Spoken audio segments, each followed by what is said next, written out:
Lundi 6 novembre, mesdames et messieurs, bonsoir et bienvenue dans l'Actu en débat, votre émission hebdomadaire de 26 minutes qui vous décrypte l'actualité. Ce soir, comme à notre habitude, deux thèmes. Nous allons parler de Kidal, où une offensive se précise, ou en tout cas est en train de se préparer, une offensive des forces armées du Mali. Ensuite, nous parlerons de la Guinée avec l'évasion et la courte course-poursuite contre Moussa Dadis Camara et certains de ses co-accusés dans le procès du 28 septembre, 29 septembre 28 septembre, exactement. Merci beaucoup Alassane Souleymane. Donc, comme invité, Alassane Souleymane, journaliste. Merci d'avoir accepté notre invitation. C'est un plaisir. Merci de nous recevoir. Merci. Et Massiré Diop, journaliste au quotidien L'Indépendant. Merci également d'avoir accepté notre invitation. Bonsoir. Merci. Alors, je vous le disais tout de suite en titre, nous allons parler de Kidal le week-end dernier, dans la soirée de vendredi plus tôt. Les forces armées maliennes ont effectué des frappes de drones dans la ville de Kidal, dans l'ex-camp de l'amunissement que les forces armées onusiennes ont abandonné depuis. Une première question pour vous, M. Souleymane.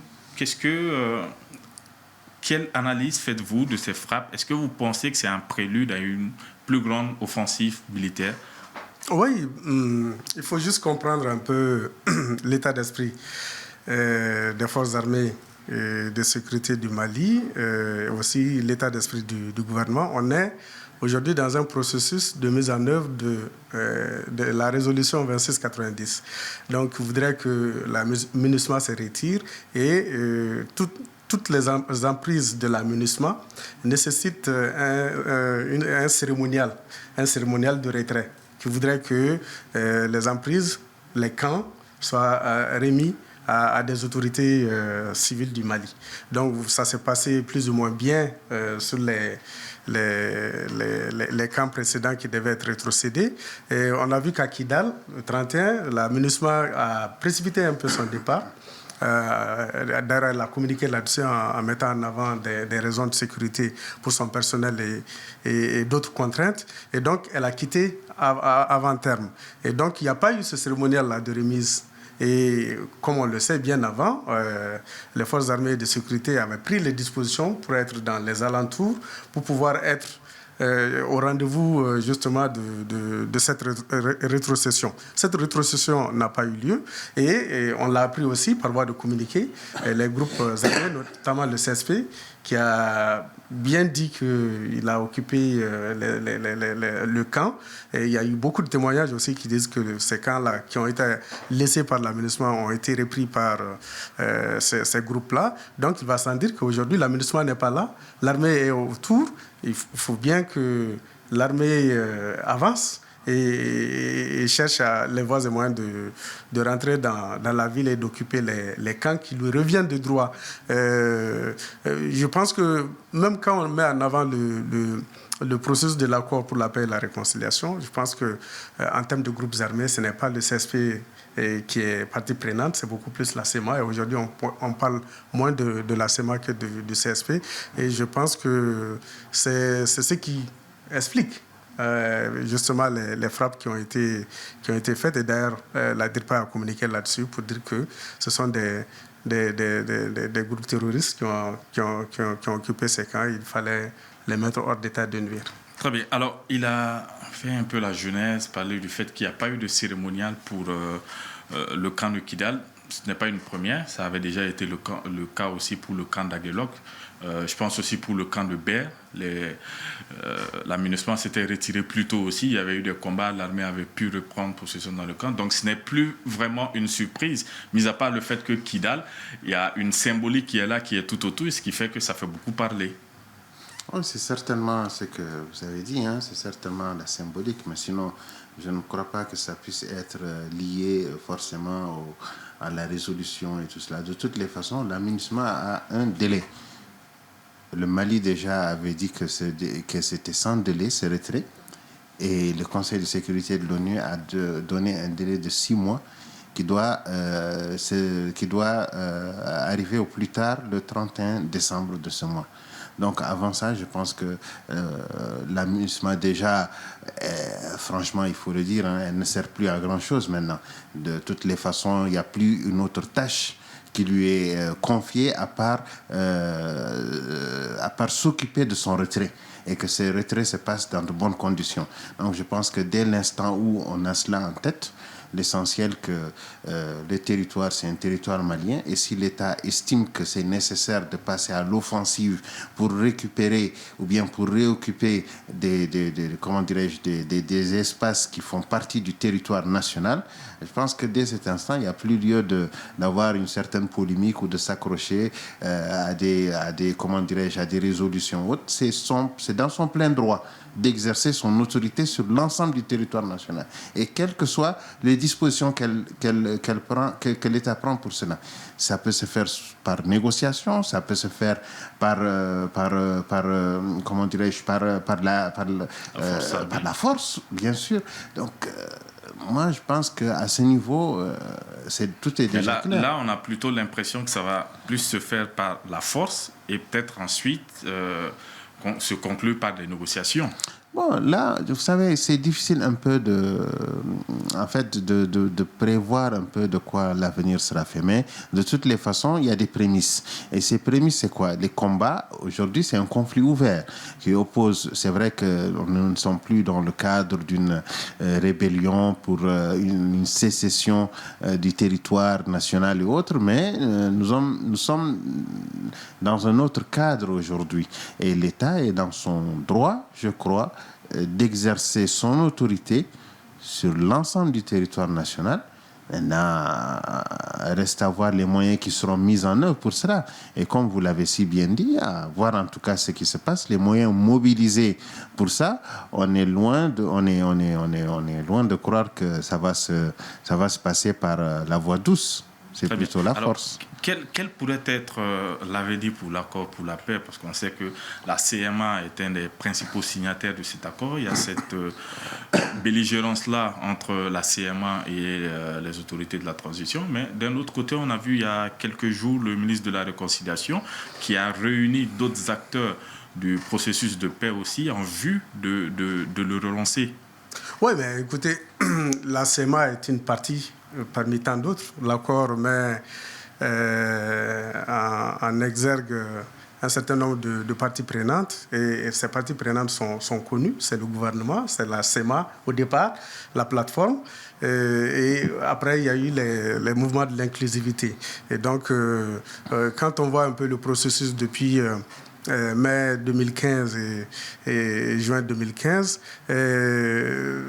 il y a de ces parties prenantes qui sont beaucoup plus en phase avec le gouvernement que dans une belligérance ouverte. Je pense que c'est la CEMA qui est beaucoup plus en face du gouvernement que les autres. Et aujourd'hui, puisque la belligérance est revenue, il va sans dire que le gouvernement va créer les conditions de se mettre en phase avec ceux qui sont avec lui, notamment les mouvements de la plateforme ou de l'inclusivité ou de tout autre groupement ou mouvement en phase avec la République. Donc forcément aujourd'hui, quand vous regardez même les acteurs sur le terrain aujourd'hui, je l'ai dit au départ, on parle moins de la CEMA que du CSP, même si on sait que la CEMA est à l'intérieur du CSP. Et le CSP, à ce que je sache, n'est pas partie prenante de l'accord pour la paix et la réconciliation. Il y a beaucoup qui sont retirés du CSP d'ailleurs, même si les communiqués sont faits sur du CSP.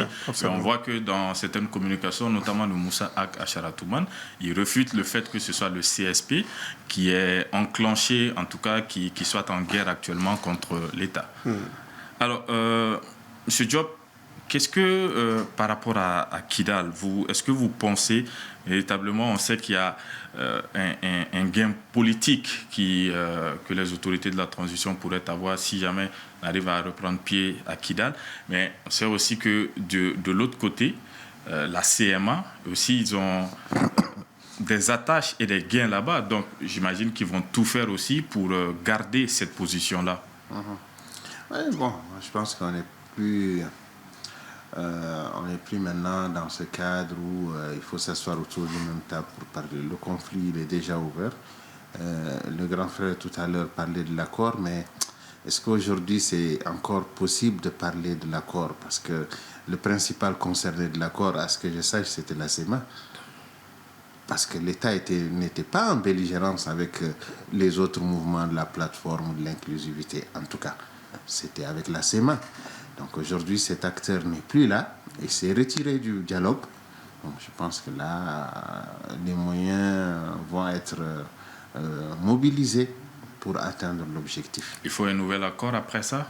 Normalement, ou bien en tout cas une autre forme où on devra gouverner. En tout cas, cet accord-là aujourd'hui, vu les conditions actuelles, moi je pense qu'il ne tient plus. Mais est-ce qu'il ne tient plus? Est-ce que cet accord était déjà viable depuis sa signature en 2015? On sait qu'on le dit très souvent que ça a permis de faire taire les armes, de mettre fin à certaines belligérances. Il y a eu certaines avancées, certes, mais ça patine toujours depuis sa signature. Est-ce que depuis cette époque-là, c'était viable ou est-ce que c'était de par le fait de volonté des différentes parties que l'accord n'a pas pu être appliqué? Non, il va sans dire que l'accord n'était pas viable. Moi, ça c'est mon point de vue personnel. Il n'était pas viable depuis le départ. Vous savez que si on fait un flashback pour se souvenir de comment les négociations avaient été menées, n'oublions pas que l'épisode de Kidal en 2014 a beaucoup pesé dans l'enclenchement du processus pour aller vers l'accord. Il va sans dire qu'à l'époque, les rapports de force faisaient que le gouvernement avait perdu beaucoup de terrain, notamment avec ce qui s'était passé à Kidal, et avait renforcé les mouvements armés, notamment la CEMA, et les parties prenantes à l'intérieur de la CEMA à l'époque. Et donc, c'est sur cette base de rapport de force à l'époque que les négociations ont été menées à Kidal, à Alger. Mais il faut dire, quand vous interrogez l'opinion publique malienne, mais l'accord n'a jamais, ça a été une pilule qui n'a jamais été bien pu être avalée. Et donc, elle était amère parce qu'il y a des dispositions à l'intérieur que, connaissant les Maliens, connaissant leur fierté, connaissant leur attachement à la souveraineté du pays et beaucoup de choses, à l'unité même, voilà, et tout. Personne n'était prêt à voir. L'accord n'avait même pas été véritablement assimilé par les Maliens. Beaucoup ne connaissaient pas réellement ce que ça... Justement, l'absence d'assimilation fait qu'il y a des points qui ont réjailli et qui ont tout de suite rencontré un rejet. Et depuis lors, on n'a jamais pu en réalité convaincre les Maliens que cet accord-là était un document qui pouvait leur ouvrir des perspectives heureuses. Donc, ce qui fait que, à l'époque, et d'ailleurs moi je profite pour rendre hommage un peu aux négociateurs maliens du côté du gouvernement à l'époque, que ce soit Feu Modibo Keïta, qui était le haut représentant. Ensuite, il y a eu Diagouraga. Ensuite, il y avait le ministre Ablaye Diop. Et un certain nombre qui ont fait une analyse à tête froide de l'époque, de la situation de l'époque, et qui ont juste mis des verrous. Quand vous regardez le préambule, les lignes rouges, il y a eu des lignes rouges qui ont été mises. On a dit on ne touche pas à la souveraineté de l'État, on ne touche pas à l'unité du pays, on ne touche pas à la laïcité et tout. Maintenant, derrière ça, après ça, à l'intérieur, on peut tout accepter. Et vous savez, et donc il y a eu presque 10 ans. Presque 10 ans, les gens se sont regardés. Il n'y avait pas cette volonté d'aller à une application parce que à l'intérieur, les différentes parties s'agrippaient à leur position. Donc, ce qui fait qu'aujourd'hui, il y a cette nouvelle situation qui est venue après les événements d'août 2020, après aussi la rectification de la transition en juin 2021, qui fait qu'aujourd'hui, le gouvernement est beaucoup plus sur la ligne d'une application intelligente de l'accord, ce qui n'a pas aussi accueilli l'assentiment d'un certain nombre de parties prenantes. Et je pense qu'aujourd'hui, de par la trajectoire que les choses sont en train de prendre, on est en train d'aller sur la ligne du gouvernement qui est justement l'application intelligente de l'accord après avoir mis le grappin sur ces parties du Nord qui lui échappaient. Alors, je vais poser la question piège à Massiré Diop. Pourquoi pas le grand frère hein? Il a évoqué, ça fait 10 ans presque que les gens se regardent, 10 ans justement que aussi la CMA contrôle depuis la ville de Kidal. Comment l'armée peut reprendre pied dans cette zone contrôlée depuis 10 ans par la CMA, qui a eu le temps de se préparer, qui connaît mieux la zone? Comment reprendre pied dans une zone aussi hostile? Bon, vous savez, hostilité, moi je vais relativiser un peu cette hostilité. Parce que je pense qu'en 10 ans, il y a beaucoup de choses qui ont été faites. Il y a beaucoup de progrès qui ont été accomplis. Vous avez vu combien de gouverneurs qui étaient à Kidal, des représentants de l'État. Vous avez combien de structures étatiques et leur démembrement qui était à Kidal. Vous avez combien de ministres qui ont fait le déplacement depuis Kidal? On n'avait même plus l'impression qu'aujourd'hui, Kidal, franchement, on avait l'impression que Kidal était devenu comme une toute autre ville malienne, normale, c'est tout. C'était pas cosmétique finalement? Bon, là, on peut se dire un peu, est-ce que ce n'est pas, est-ce que c'était pas fait de façon hasardeuse ou bien de façon pas assez maîtrisée, hein, parce que surtout quand on a quand on a une présence de cette dimension, je crois que maintenant, il faudrait aller beaucoup plus vers une consolidation des acquis, pas une remise en cause. Et moi, je pense qu'en 10 ans, quand même, on ne pourra pas dire que la ville s'était complètement verrouillée sur elle-même, comment dirais-je, au détriment, si on peut le dire ainsi, du reste du pays. Moi, je pense qu'il y a eu des avancées extrêmement importantes en 10 ans. De plus en plus, on voyait le retour de Kidal dans le giron de l'État. Mais actuellement, c'est autre chose. Il y a cette belligérance qui est là. Est-ce que d'une certaine manière, ce n'est pas un retour à la case départ? Je m'interroge. Je ne suis pas là pour répondre à des questions parce que parce qu'il y a certains, je crois, lui, il est un acteur. Il était au niveau du haut représentant. Il savait très bien tout ce qui s'est passé là-bas. Peut-être qu'il est mieux, il est plus à l'aise que moi d'en parler. Moi, qui étais un peu un observateur de loin. Donc, certainement qu'il y a beaucoup de choses qui m'échappent. Mais en tant qu'observateur éloigné, j'ai comme eu l'impression que Kidal n'était plus devenu une actualité, qu'aujourd'hui c'est une autre priorité, que l'État véritablement c'est aller de l'avant, parce qu'il ne faut pas prendre une sorte c'est-à-dire être nostalgique d'un passé nostalgique. Vous savez, ça met un peu les choses en retard.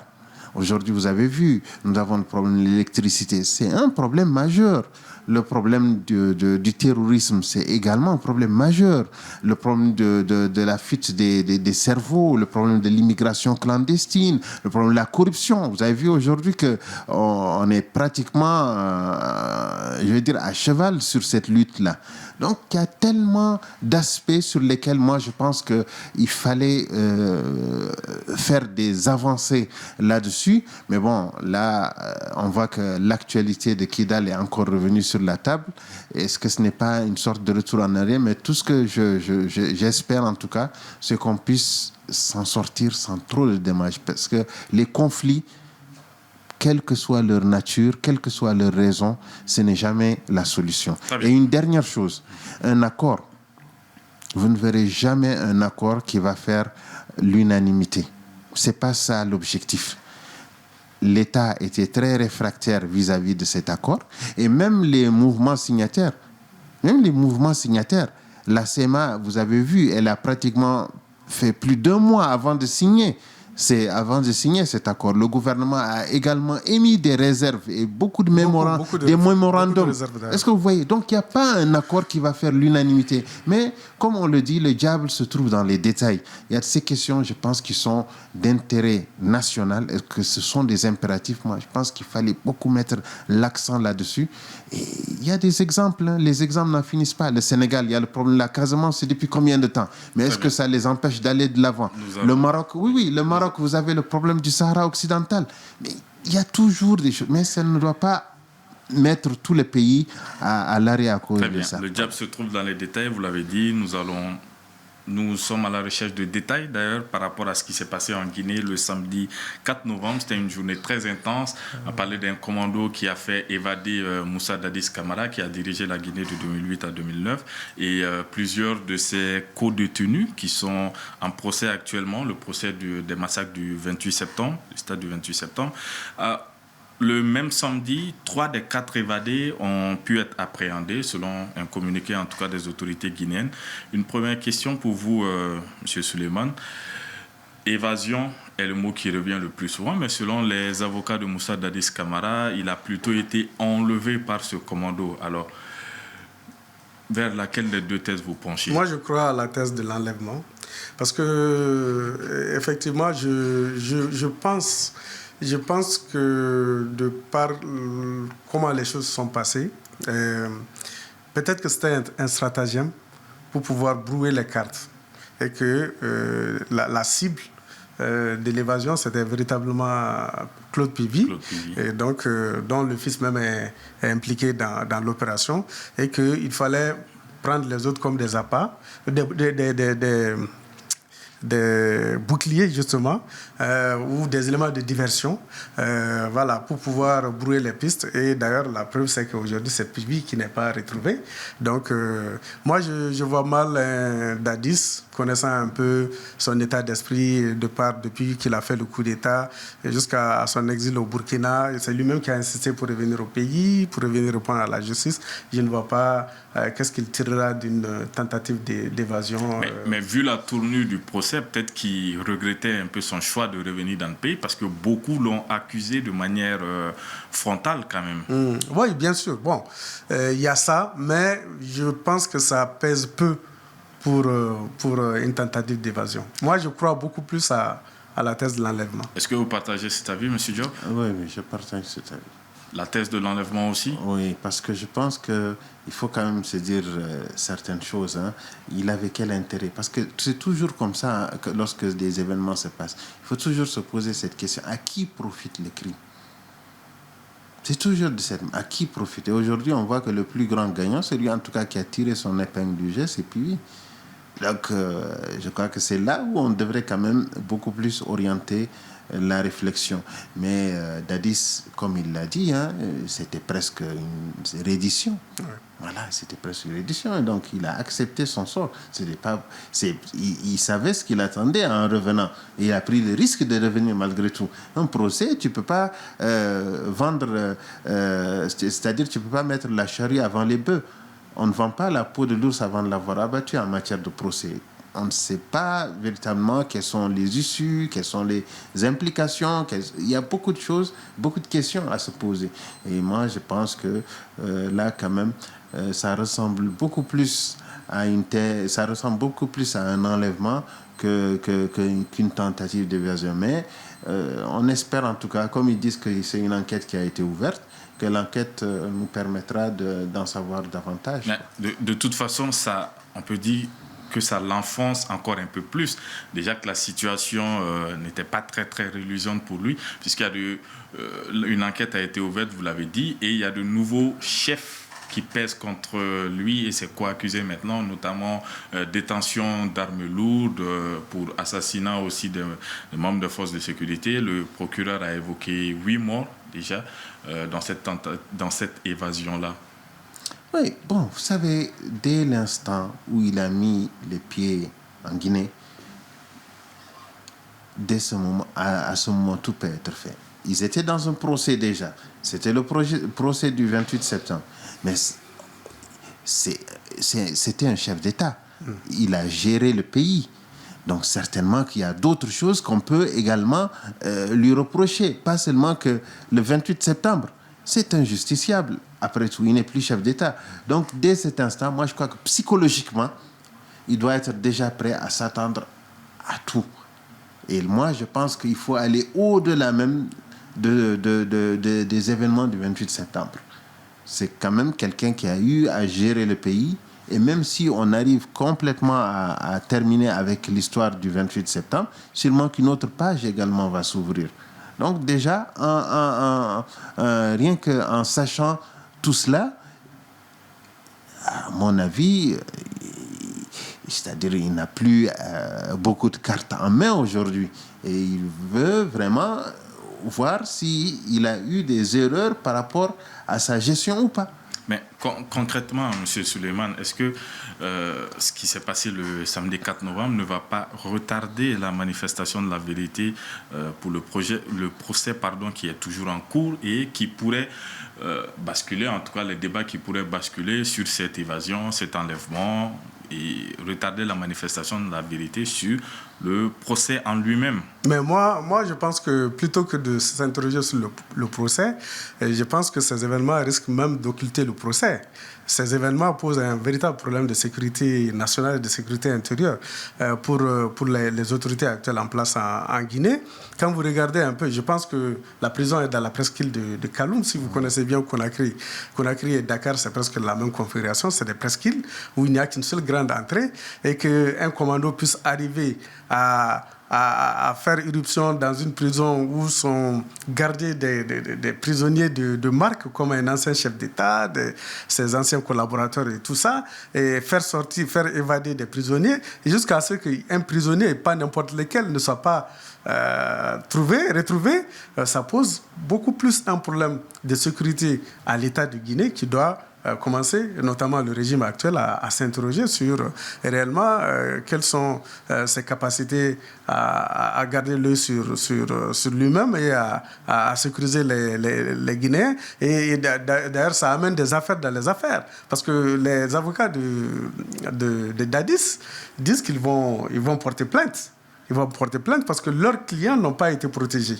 Voilà. Ils ont été exposés. Et ça fait un nouveau rebondissement à l'affaire. Et j'ai d'ailleurs vu que les 3 autres ont été radiés. Et je me dis, quelle est cette justice hâtive, hein? Des gens qui sont sortis dans des conditions comme ça, qui ont été retrouvés, qui sont ramenés, et on les radie de l'armée. C'est vrai qu'il y a une mesure qui a salué quand même, qui est aussi vraiment les sanctions contre les éléments de l'administration pénitentiaire. Moi, je pense que ces événements amènent de nouvelles interrogations et amènent même à aller au-delà du procès du 28. C'est vrai, ça va avoir des répercussions sur le procès, mais ça pose un véritable problème de sécurité nationale pour le régime en place. Très bien. Merci beaucoup, monsieur, d'avoir accepté notre invitation et d'avoir répondu à toutes ces questions. Merci à Alassane Souleymane d'être venu sur notre plateau. Merci à Massiré Diop, journaliste au quotidien L'Indépendant, d'avoir une nouvelle fois accepté notre invitation. Merci à vous, très chers téléspectateurs, de nous avoir suivis. Ce fut un plaisir. À lundi prochain, Inch'Allah. Bonne soirée.